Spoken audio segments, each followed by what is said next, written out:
পার্থ, বিদ্যাপীঠ by পার্থতে তোমাদের স্বাগত জানাচ্ছি।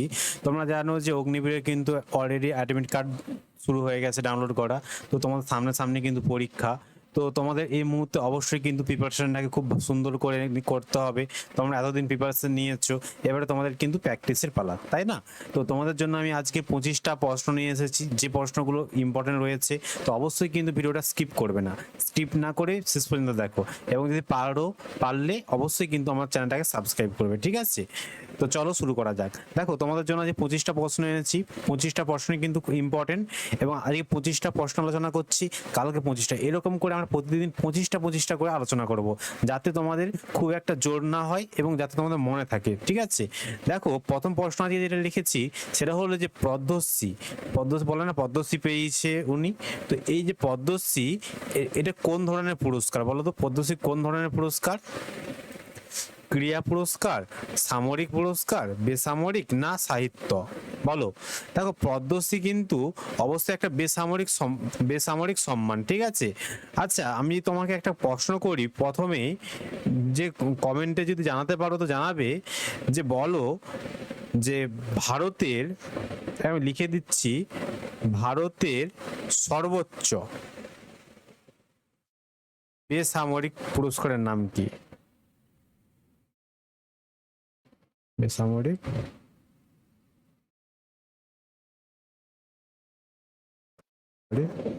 বেসামরিক পুরস্কারের নাম কি?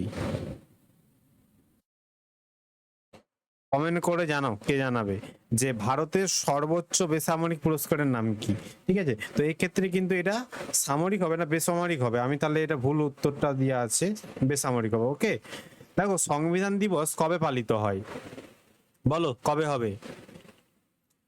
আচ্ছা, তোমরা যারা এখনো অ্যাডমিট কার্ড ডাউনলোড করতে পারছো না তারা আমাকে জানাবে, আমি তোমাদেরকে একটা ভিডিও বানিয়ে দেখিয়ে দেবো কিভাবে অ্যাডমিট কার্ড ডাউনলোড করতে হয়, ঠিক আছে? সংবিধান দিবস কবে পালিত হয়? 26শে জানুয়ারি, 15ই আগস্ট, 26শে নভেম্বর, 2 অক্টোবর। দেখো তোমরা সবাই জানো যে সংবিধান দিবস আর একটা তো পালন করতে হয়, যেটা হচ্ছে প্রজাতন্ত্র দিবস, তাই না? দুটো কিন্তু আলাদা। সংবিধান দিবস সেদিন পালন করা হয় যেদিন আমাদের সংবিধানটা গৃহীত হয়েছিল, ঠিক আছে? গৃহীত হয়, এবং যেদিন সংবিধান আমাদের কার্যকর হয়েছিল সেদিনটা হচ্ছে আমাদের প্রজাতন্ত্র দিবস হিসেবে পালন করি আমরা, ঠিক আছে? তো সংবিধান দিবস যদি বলা হয় তাহলে যেদিন গৃহীত হয়, কি হয়? গৃহীত দিনটা যেটা হয়েছিল কবে? 26শে নভেম্বর হয়েছিল, ঠিক আছে? এবং 26শে জানুয়ারি আমরা জানি প্রজাতন্ত্র দিবস। তাহলে এখানে সঠিক অ্যান্সার কি হবে? এখানে সঠিক অ্যান্সার কিন্তু 26শে নভেম্বর হবে, ঠিক আছে? আচ্ছা, এটাও ভুল হয়ে গেছে, সরি, আমি ঠিক করে দিচ্ছি, একটু দাঁড়িয়ে যাও প্লিজ। এটা কিন্তু 26শে তোমার নভেম্বর হবে, ঠিক আছে? তো চলো, 26শে নভেম্বর সঠিক অ্যান্সার। 3 নম্বর প্রশ্ন দেখো, যে সাইলেন্ট ভ্যালি কোন রাজ্যে অবস্থিত? বলো। সাইলেন্ট ভ্যালি, এই যে উদ্যান, এটা একটা উদ্যান, ঠিক আছে? সাইলেন্ট ভ্যালি উদ্যান, যেটা হচ্ছে একটা সংরক্ষিত উদ্যান, এটা কোন রাজ্যে অবস্থিত? কেরালায়, কর্ণাটক, তামিলনাড়ু, না আসাম? সাইলেন্ট ভ্যালি রাজ্যটা অবস্থিত সেটা হচ্ছে কি কেরল, ঠিক আছে? এই কেরলের নাম পাওয়ার পরিবর্তন কি হয়েছে একটু জানাবে তো? কেরলে কিন্তু নাম পরিবর্তন হয়েছে, জানো তো তোমরা? তো কি নাম পরিবর্তন হয়ে কি আছে সেটা আমাকে জানাও। 4 নম্বর প্রশ্ন দেখো, চিপকো আন্দোলন কোন রাজ্যে শুরু হয়? মানে বলছে চিপকো আন্দোলনটা কোন রাজ্যে শুরু হয়েছিল? গুজরাট, উত্তরাখণ্ড, বিহার, না পাঞ্জাব? বলো কি হবে? চিপকো আন্দোলন কোন রাজ্যে শুরু হয়? দেখো চিপকো আন্দোলন কিন্তু একটা পরিবেশ আন্দোলন, অর্থাৎ গাছ কাটার বিরুদ্ধে একটা আন্দোলন করেছিলেন, ঠিক আছে? তো এই যে চিপকো আন্দোলন, এটা কোন রাজ্যে হয়েছিল? এটা কিন্তু উত্তরাখণ্ডে হয়েছিল, ঠিক আছে? ভারতের উত্তরাখণ্ড। ওকে, এটা কত সালে হয়েছিল বলো তো?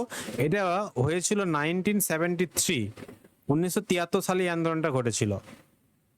5 নম্বর প্রশ্ন দেখো, পরিবেশ দিবস কবে পালিত হয়? পরিবেশ দিবস কবে পালিত হয়? 1 মে, 5 জুন, 15 আগস্ট, 10 ডিসেম্বর?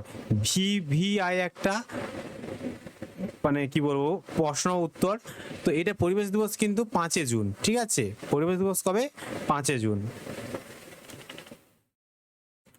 নেক্সট প্রশ্ন দেখো, জালিয়ানওয়ালাবাগ হত্যাকাণ্ড কোন সালে ঘটে?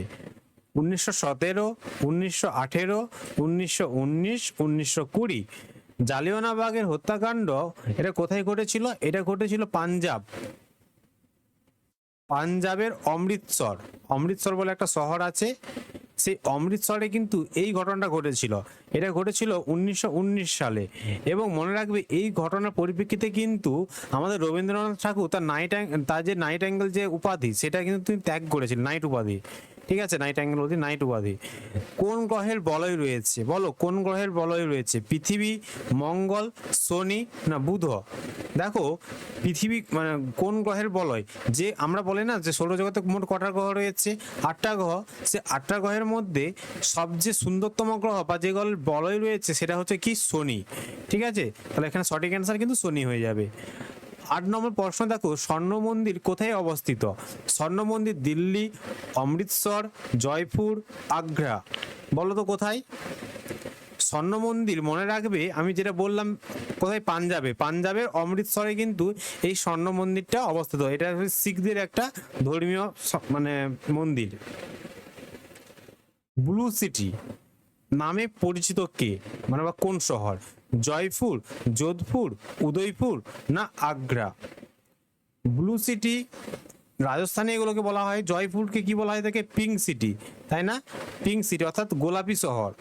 আর তাহলে এখানে সঠিক অ্যান্সার কিন্তু উদয়পুর। উদয়পুরকে কি বলা হয়? Blue city. নীলদর্পণ নাটকের রচয়িতাকে? খুব একটা ইম্পর্টেন্ট প্রশ্ন। দীনবন্ধু মিত্র, মাইকেল মধুসূদন দত্ত, রবীন্দ্রনাথ ঠাকুর, শরৎচন্দ্র চট্টোপাধ্যায়।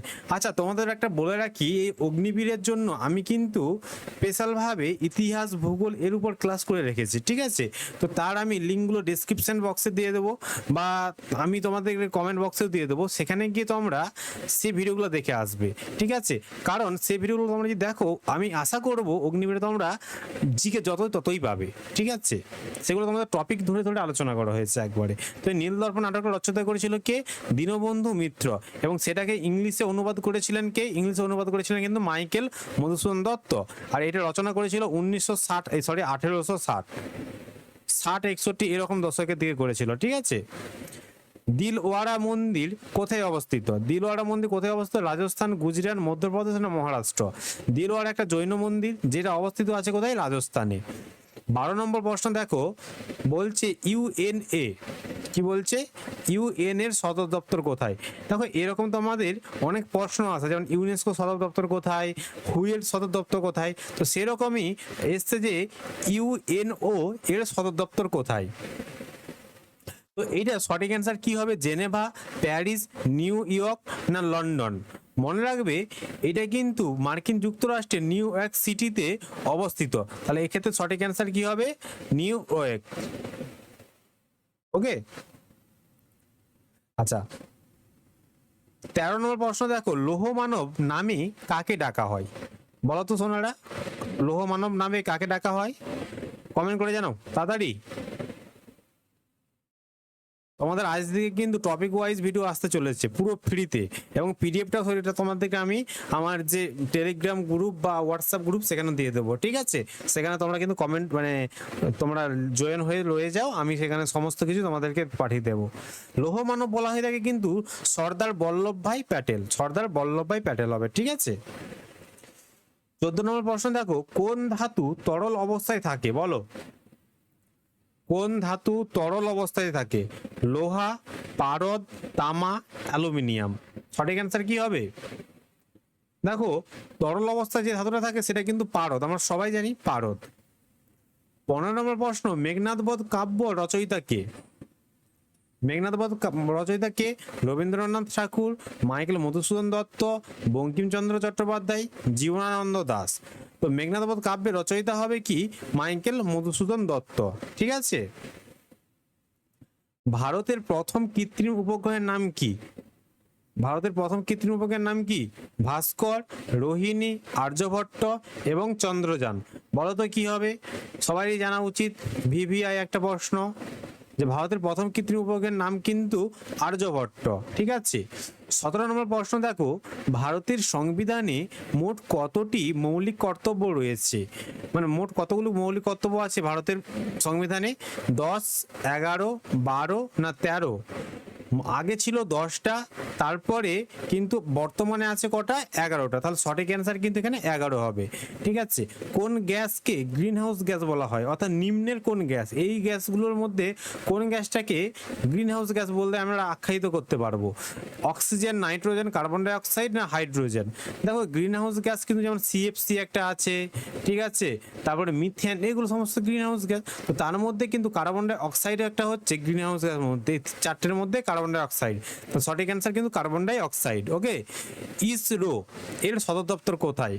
ইসরো আমরা জানি যে আমাদের ইন্ডিয়ার স্পেস রিসার্চ সেন্টার, মানে একটা যেখানে আমরা মহাকাশ নিয়ে গবেষণা করা হয়। তো এই ইসরো সদর দপ্তর কোথায় অবস্থিত? মুম্বাই, বেঙ্গালুর, হায়দ্রাবাদ না দিল্লি? আমরা জানি ইসরো যে শহরে আছে সে শহরটাকে আমরা স্পেস সিটি বলে পরিচিত। তো সেইটা হচ্ছে কি, বেঙ্গালুরু। সঠিক অ্যান্সার কিন্তু বেঙ্গালুরু। ঠিক আছে, হ্যাঁ, আজকে তো বেঙ্গালুরু ম্যাচ রয়েছে, তাই না? আইপিএল খেলা হচ্ছে বেঙ্গালুরুর সঙ্গে কার? হায়দ্রাবাদের। তো বলো কে জিতবে? ভারতের দীর্ঘতম বাঁধ কোনটি? হীরাকুদ, ভাগড়া নাংলা, তেহরি না হচ্ছে ফারাক্কা? দীর্ঘতম বললে কিন্তু অবশ্যই অবভিয়াসলি হবে হীরাকুদ বাঁধ, যেটা হচ্ছে মহানদীতে রয়েছে, মহানদীতে অবস্থিত। ঠিক আছে, উড়িষ্যা। এটা কোথায়? উড়িষ্যা, উড়িষ্যাতে অবস্থিত। ভারতের কোন রাজ্যে কাজিরাঙ্গা জাতীয় উদ্যান অবস্থিত? কাজিরাঙ্গা জাতীয় উদ্যান ভারতের কোথায় আছে? যেটা হচ্ছে কাজিরাঙ্গাটা হচ্ছে এক শৃঙ্গ গন্ডার জন্য, এক শৃঙ্গ গন্ডারের জন্য খুব বিখ্যাত। তো এটা কিন্তু আসামে রয়েছে। ঠিক আছে, তো সঠিক অ্যান্সার আসাম। ভারতের প্রথম ভাইসরয় কে ছিলেন? Lord Curzon, Lord Mountbatten, Lord Canning, Lord Ripon? ভারতের প্রথম ভাইসরয় ছিলেন কিন্তু লর্ড ক্যানিং। ঠিক আছে, 23 নম্বর প্রশ্ন দেখো, জলবায়ু পরিবর্তন এর প্রধান কারণ কি? আমাদের যে জলবায়ু পরিবর্তন হচ্ছে দিনকে দিন, এই যে এত বীভৎস গরম পড়ছে, বীভৎস শীত পড়ছে, কেন? এর প্রধান কারণটা কি? বনভূমি বৃদ্ধি হচ্ছে? একদম নয়। দূষণ এবং গ্রিন হাউস গ্যাস, না নদী দূষণ, না ভূমিকম্প? নদী দূষণ শুধু হবে না, ভূমিকম্পের মাধ্যমে হয় না, তো অবশ্যই কিন্তু দূষণ এবং গ্রিন হাউস গ্যাস, তাই না? যার জন্য আমার জলবায়ুটা পরিবর্তন হয়ে যাচ্ছে। উপসর্গ, আচ্ছা এটা একটু এক্সট্রা প্রশ্ন, এটা তোমাদের জন্য নয়, সরি, তোমাদের পড়বে বসবে না। চলো পরের প্রশ্ন দেখা যাক। বন্দে মাতরম গানটি কোন গ্রন্থ থেকে নেওয়া হয়েছে বলো? আমরা জানি যে আমাদের এই পশ্চিমবঙ্গ সরকার এখন বর্তমানে সমস্ত স্কুলে বন্দে মাতরম গানটা গাওয়ানোর জন্য বলছে, তাই না? তো এই বন্দে মাতরম গানটা কোন গ্রন্থ থেকে নেওয়া হয়েছে বলো তো? আনন্দমঠ, গীতাঞ্জলি, পথের পাঁচালী না দেবদাস? মনে রাখবে আনন্দমঠ থেকে কিন্তু, মানে বঙ্কিমচন্দ্র চট্টোপাধ্যায় আনন্দমঠ থেকে কিন্তু এই বন্দে মাতরম গানটা নেওয়া হয়েছিল। ঠিক আছে, আচ্ছা এটা ভুল রয়েছে, এটা বন্দে মাতরম হবে। আমি যখন নোটসটা তোমাদেরকে পাঠাবো তখন আমি এটা আনন্দমঠ করে দেবো। ঠিক আছে, আজকে শেষ প্রশ্ন, ভারতের প্রথম পারমাণবিক পরীক্ষা কোথায় হয়েছিল? ভারতের প্রথম পারমাণবিক পরীক্ষাটা কোথায় হয়েছিল? শ্রীহরিকোটা, পোখরান, মুম্বাই, তামিলনাড়ু?